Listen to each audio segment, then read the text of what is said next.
Welcome back to my series on memories. This one is going to be pretty quick, but this is Ideas and Opinions by Albert Einstein. This book was pretty important to me, and I believe I bought it in either 1985 or 1986. I'm pretty sure it was fourth grade. I was in Toronto with Nathan Parker at the Toronto Science Museum, and this book was for sale in the gift shop. And I remember not having money for it and having to borrow money from Nate to be able to buy the book. And it was the first book of this type. And I'm not exactly sure how to describe that, but it was a very adult, in no way meant for kids, in no way meant for even high schoolers. But it's not a scientific book. It's simply Albert Einstein discussing his life and his ideas and his thoughts on things, but it was mostly a collection of shorter works.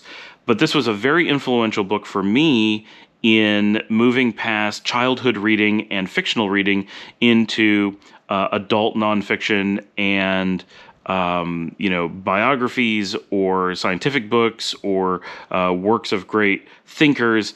And having read it in fourth grade, it really encouraged me to move on to completely different books than we were normally being given in school.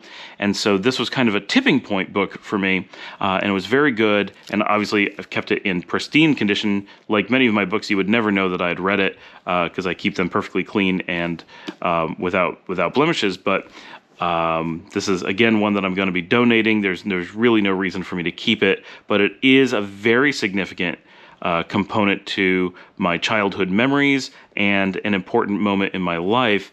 Starting the year after this, in fifth grade, is when I started using my father's textbooks for class projects in school. And really at about the same time, I switched from reading books that were targeted at my age to books that were targeted at adults.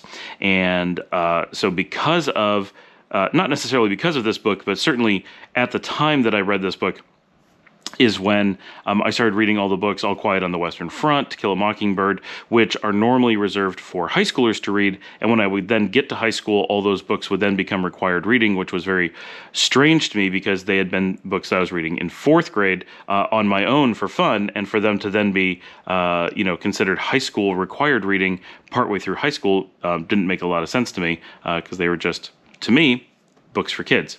But anyway, this one, very important, and I wanted to be able to remember it, so thanks for joining me.